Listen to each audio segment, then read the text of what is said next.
நாம் சொல்லும் வார்த்தை சிறிதாக இருந்தாலும் அது செல்லும் இடம் பிரபஞ்சமாக இருந்தால் நடக்கும் அனைத்துமே பெரிதாக நடக்கும். இந்த ஒரு வார்த்தை என்னோட ஆசான் புத்தகத்துடைய முதல் பக்கத்திலேயே வருங்க. எஸ், சின்ன சின்ன வார்த்தைகள் தான் வாழ்க்கையவே மாத்துது இல்லையா? அப்படி பிரபஞ்சம் தானே இந்த மாதிரி கேட்க சொல்றாங்க, கேட்கலாம்னு சொல்லிட்டு ஒரு நன்றி சொல்லிட்டு நிறைய கேட்டுறாங்க. அப்படி கேட்கறதுனால லைஃபே பிரச்சனையா மாறிடுது. ஸோ பிரபஞ்சத்திட்ட கேட்கறது முக்கியம் கிடையாதுங்க, எப்படி கேட்கிறோம், என்ன கேட்கிறோம், எவ்வளவு கேட்கிறோம் அப்படிங்கிறதா முக்கியம். நீங்க நிறைய கேட்கறதும் தப்பு தான். அதை பத்திலாம் நான் கரெக்டா சொல்றேன். உங்க லைஃப் மாறணும்னு நினைக்கிறீங்க, நீங்க கேட்டதை பிரபஞ்சம் பண்ணணும்னு நினைக்கிறீங்க அப்படின்னா நான் சொல்றத சரியா பண்ணுங்க.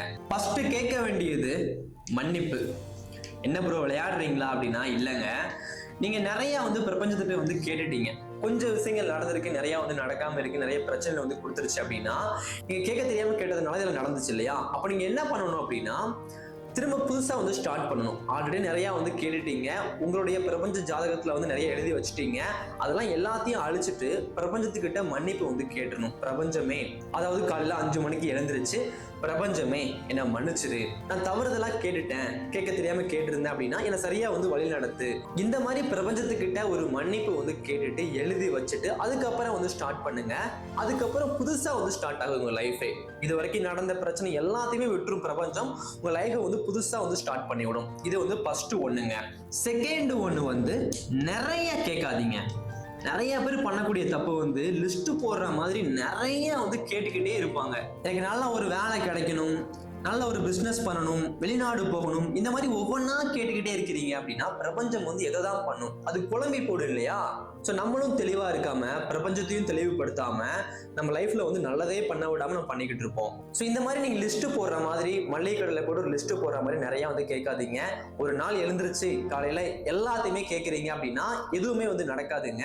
ஏதாச்சும் ஒண்ணு கேட்கணும், அது நடந்ததுக்கு அப்புறம் இன்னொன்னு கேட்கணும். இதான் கரெக்டான ஒரு வழி. தேர்ட் ஒன், மாட்டிக்காதீங்க. உங்களுக்கு ஒரு 80K சேலரியில ஒரு வேலை கிடைச்சு நல்லா போய்கிட்டு இருக்கும், 2 வருஷமா 3 வருஷமா வேலை பார்த்துட்டு இருப்பீங்க. பிரபஞ்சத்தை பத்தி தெரிய வந்ததுக்கு அப்புறம் நீங்க ஒண்ணு கேட்பீங்க, எனக்கு ஒரு 80K சேலரி தான் 2 வருஷமா கிடைச்சிக்கிட்டு இருக்கு, நான் ஒரு 2 lakh வாங்கணும். இந்த மாதிரி கேட்கறீங்க அப்படின்னா நிச்சயமாக பிரபஞ்சம் கொடுக்கும். ஆனா உடனே அடுத்த நாளே கொடுத்துருமா, அடுத்த மந்த்தே கொடுக்குமா அப்படின்னு கிடையாது. உங்களை தகுதிப்படுத்தும். அதுக்கு இதுல இருந்து இது கிடைக்கிறதுக்கு ஒரு 2 years கூட ஆகலாங்க. அதுக்கு நடுவுல லைஃப் பிரச்சனையா போய்கிட்டு இருக்கும். கண்டிப்பா பிரச்சனை நிறைய வந்துடும். அதனால மாட்டிக்கிற மாதிரி கேட்காதீங்க. எப்படி கேட்கணும் அப்படின்னா, பிரபஞ்சமே எனக்கு இந்த சேலரி கிடைச்சிருக்கு, இன்னும் கொஞ்சம் இதுல அதிகமா கிடைக்கணும், நீயே அதை கொடு. எனக்கு இந்த ஒரு சம்பளம் கிடைக்கிறதுனால, இந்த ஒரு வருமானம் கிடைக்கிறதுனால இந்த ஒரு பிசினஸ்க்கு எந்த ஒரு பிரச்சனையும் வரக்கூடாது, என் லைஃப்ல எந்த ஒரு பிரச்சனையும் வரக்கூடாது, நான் நிம்மதியா இருக்கணும்.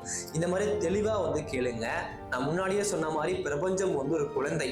நான் புக்லயும் நிறைய இடத்துல எழுதியிருப்பேன், ஆசன் புத்தகத்துல, பிரபஞ்சம் ஒரு குழந்தை தான். நீங்க என்ன கேட்டாலும் பிரபஞ்சம் கொடுக்கறதுக்கு முயற்சி பண்ண ஆரம்பிச்சிடும். அது நல்லதோ கெட்டதோ என்ன கேட்டாலும் கொடுக்க முயற்சி பண்ணிடும். ஒருவேளை அதெல்லாம் கொடுக்க முடியாத ஒண்ணு, நீங்க 10 crore கேட்டுட்டீங்க அப்படின்னா தவறான யோசனையும் கொடுக்கும். அதுக்கு பின்னாடி நிறைய பிரச்சனையும் வரும், போலீஸ் கேஸ் கூட ஆகும். அதனால கேட்கும் போதே கேட்டுருங்க.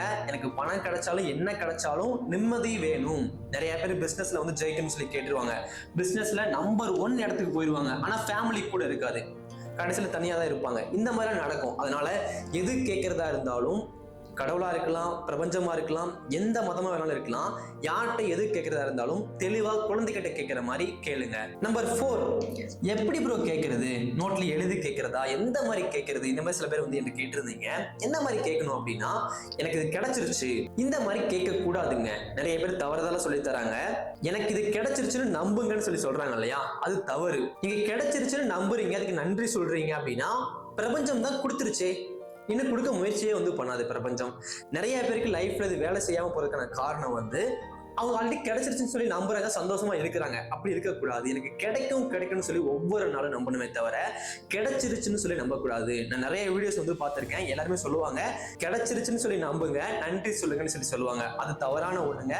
கிடைக்கும்னு சொல்லி நம்புங்க, கிடைக்கும்னு சொல்லி எழுதுங்க, கிடைச்சிருச்சு நன்றின்னு சொல்லி எழுதாதீங்க. இது தவறு. எப்படி எழுதலாம் அப்படின்னா, நோட்ல எழுதலாம், நான் ஆசான் பாகம் 2ல வந்து சொல்லி கொடுத்தேன் இல்லையா, ஒரு செடியை நட்டுங்க, ஒரு மரத்தை நட்டுங்க, அது வளர்ந்து முடிக்கிறதுக்குள்ள இதற்கு கிடைக்கும்னு சொல்லி கேளுங்க. ஏன்னா இந்த பிரபஞ்சத்துல வந்து எல்லாமே ஒன்றிணைஞ்சதுதான். அதாவதுங்க, இந்த சாக் பீஸ் வந்து கீழே விழுது அப்படின்னா இது நான் விட்டதுனாலதான் விழுது. இந்த லைட் வந்து கீழே விழுதுன்னா அது தானா வந்து விழாது, ஒன்னோட ஒண்ணு வந்து சம்மந்தப்பட்டதுனாலதான் இந்த உலகத்துல வந்து எல்லாமே நடக்குது. அப்படிங்கறதுனால நான், நீங்க, இந்த மரம் எல்லாமே ஒன்றிணைஞ்சதுதான் இந்த பிரபஞ்சம். அப்பனா மரத்தை நட்டும் போது அதுகிட்ட நீங்க கேளுங்க, அது வளர்ந்து வரும்போது நீங்க கேட்டதும் நடக்க ஆரம்பிக்கும்.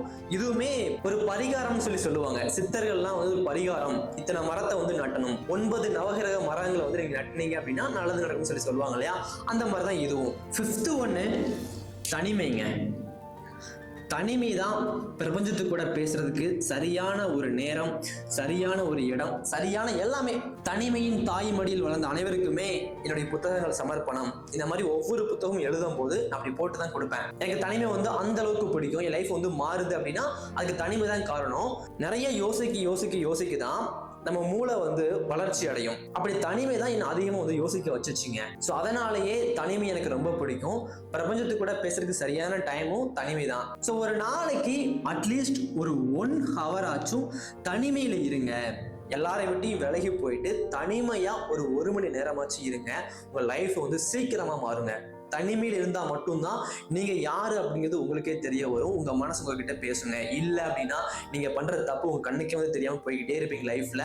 அதனால தனிமையில வந்து ஒரு 1 hour ஆச்சு டெய்லி வந்து இருங்க. நான் வந்து எப்பவுமே தனிமையில தான் இருக்கேன். என் லைஃப் ஸ்டார்ட் பண்ணும்போது நான் தனிமையில வந்து தள்ளப்பட்டேன். ஒரு 3 வருஷம் ரொம்ப கஷ்டமா இருந்துச்சு. லைஃபையே முடிச்சுக்கலாமா அப்படிலாம் தோணி அதுக்கு ட்ரை கூட பண்ணிட்டேன். அதுக்கப்புறம் தான் பிரபஞ்சத்தை பத்தி தெரிய வந்துச்சு. லைஃபை திரும்ப ஆரம்பிச்சிச்சு. ஒவ்வொன்றா வந்து பண்ணேன்.